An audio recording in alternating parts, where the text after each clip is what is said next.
We start here with South Africa's economy still failing to deliver the most basic promise of democracy, jobs.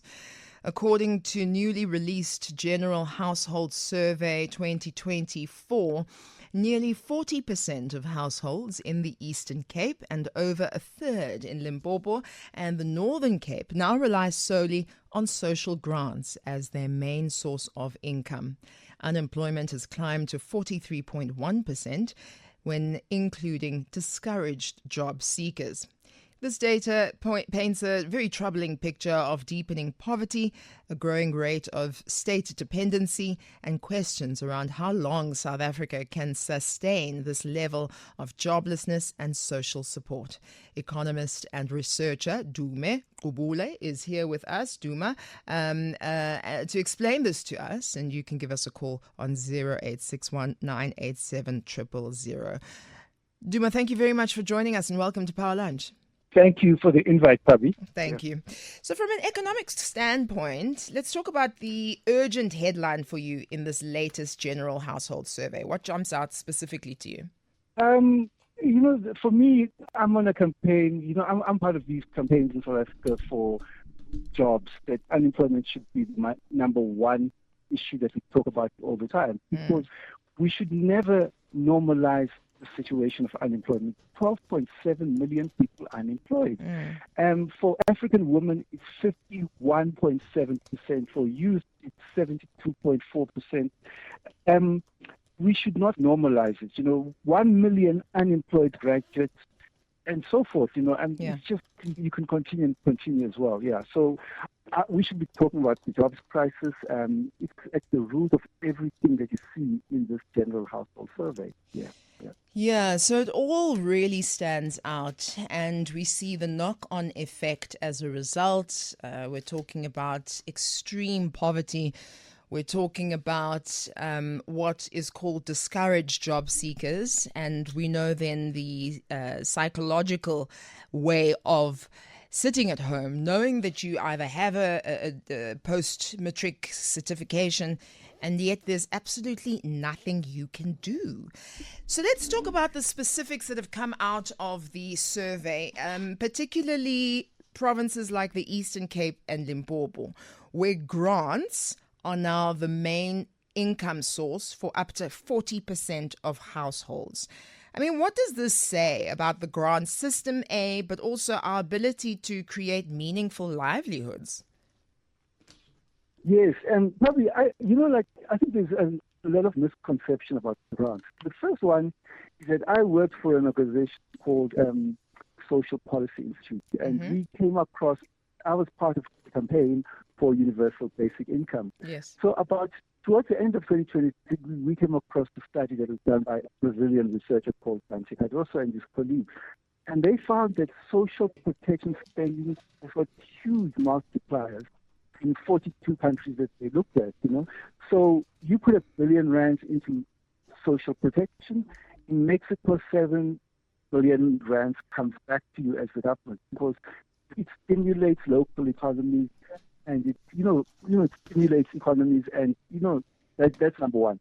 Number two, we commissioned the researcher to do a similar study for South Africa, and we found that the social protection multiplier for South Africa was about 1.8. So it stimulates the economy. That's the first thing. Number two is that we don't spend high by international standards on social protection. I don't know where this information comes from.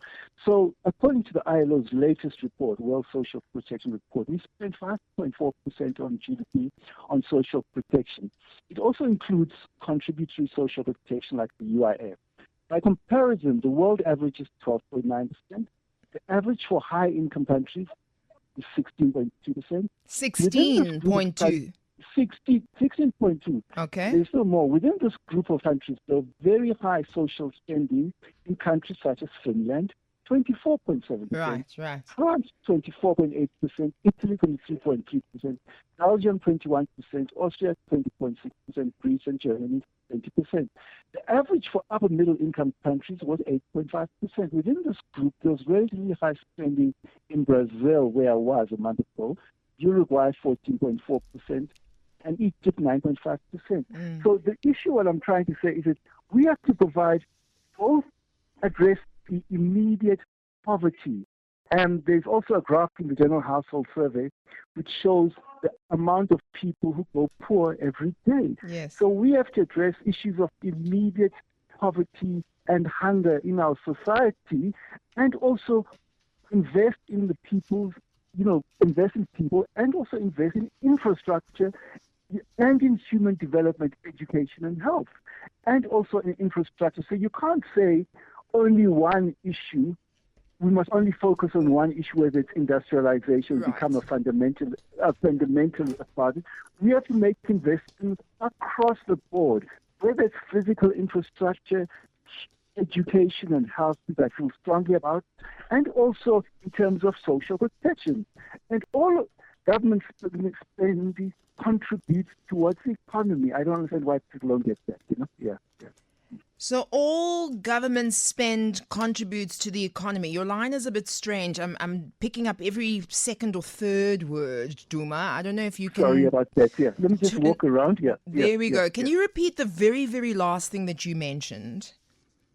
I said, government spending in the budget that was withdrawn, government spending contributes towards the growth of the economy. When the government puts R1 billion into the economy, a lot of the money, according to the budget that was released, released recently, about 1.8, 1.9 comes back to the government. So the government must stop these suicidal policies of cutting government spending. They must spend more money into the economy, and our economic performance, I've looked at the data for the last 30 years, our economic performance roughly correlates with the level of government spending, because the government is 40% of the economy. So the government stops spending, the rest of the economy doesn't grow. Yeah.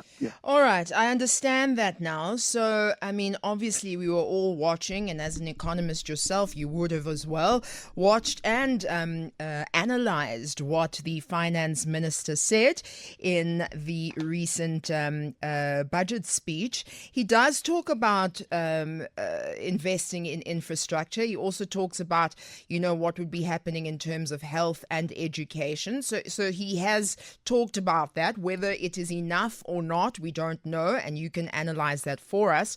But going back to our kind of core topic in this conversation, we're talking about grants, social grants, right? And Enoch Godongwane recently extended the 370 social relief grant until 2026. So my question to you is, with everything else government does need to spend, can the state realistically sustain this social support term? Not necessarily until 2026, but long term in general. And then what do you imagine will happen when the SRD ends?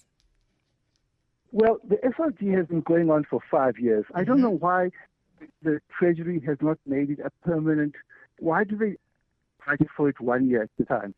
So what we are saying is that this grant must be increased towards a universal basic income. And it must be, there's 3 poverty lines in South Africa.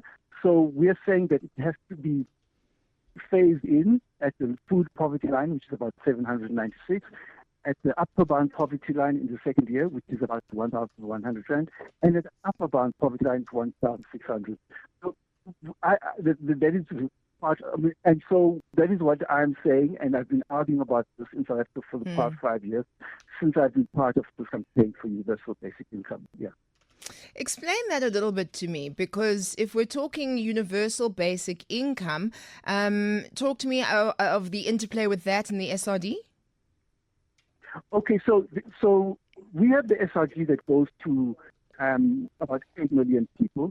There was a court case in January that said the Treasury must get rid of these administrative measures or barriers that were introduced to reduce the people who can benefit from this social relief of distress grant. Yes. And if the judge found that about 17 million people should be accessing this grant. Now, there is a hole in South Africa's social security system. We have a child support grant for people who are younger than 18, Yes. and we have an old age pension for people over than 60. Right. But there's a hole between the people 18 to 59. So that is what the campaign is talking about, that we should provide social security to the people working age population to help them live as citizens in the country. Okay. It's very interesting. We were talking about unemployment yesterday, and we had a similar kind of split of those who are unemployed. And the focus was that, companies are incentivized to hire somebody who's less than 35, but in terms of knowledge, wisdom, experience, etc., and so forth, anyone over 35 has that has been working, and there's no incentivization to put them into the working field. Well, I've looked at this. Government has this thing called the employment tax incentive for younger people, but I call it the basic income grant for employers because there's no evidence that the companies have used this employment tax incentive. It costs about 5 billion rands a year to employ young people. So what is happening is that if you look from the fourth quarter of 2008 to now, 856,000 young people lost their jobs. So this grant, this employment tax incentive, so I'm saying that we should rather invest the money in the employment tax incentive towards creating public employment for South Africans. So that's another part of the campaign that I'm involved in, to expand the government's public employment programs. Because we have 3 of these programs: the expanded public works program, we have the community works program, and the presidential employment stimulus. And I'm saying that let's bring them together as one to provide millions of work opportunities for South Africans here. Let's speak to Boniswa, who's in Tembisa. Hi, Boniswa. Lovely to hear from you again. Hi, Pabi, and to your guest. Great conversation, even though it's sort of sad, but in the sense that it reminds us of important. The times we live in, exactly. And not necessarily to really stretch it, but just to tie it with what's happening on the other side in the news, Elon Musk, Starlink, etc., and part of his philosophy or his theory that there's going to be something called the universal income grant. And so as you're talking about the stats and how literally every quarter it seems more and more people are on grants. I'm from the hood, so I kind of see it. And the opportunities that we do have, which are great. I'm always game for people making money. It's just now the amount of money that we make somehow also keeps us, in this rat race. So the employment opportunities where you get maybe $5,000, $7,000, and there's 11 people in the house, there's 9 people, and all of those things.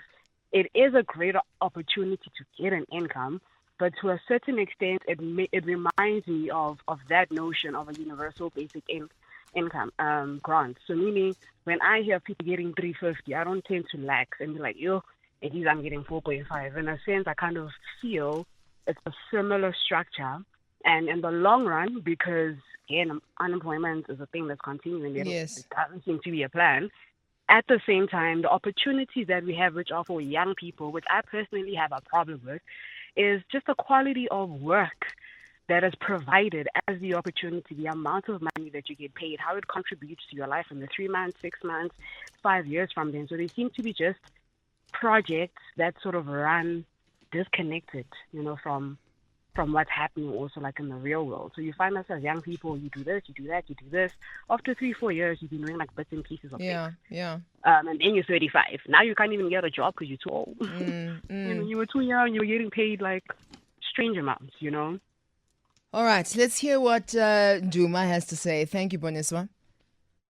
And when Vanessa was talking, I remember I was in the bookshop and I was overhearing some young people talk about these learnerships. Probably when we were young, there were no learnerships. You either got the job, you didn't get the job. You see what I'm saying? So I just think these learnerships are an excuse to exploit young people, and the quality of work is very poor, and there's no training of them. There's no creation of pathways into the workforce. And I think we should just revisit the whole system of these learnerships, because it's become a scam, I believe. I think for so too. Private companies. Yeah, it's become a scam for private companies place people. So you get a contract from the Department of Labor, I will place 1,000 people, and then suddenly I'm a millionaire. We shouldn't be making money out of a jobs crisis. It is wrong. Yeah. So I just think we're spending about, I did an analysis for an organization I work for called Youth Capital. We spend about 40 billion rand on these things.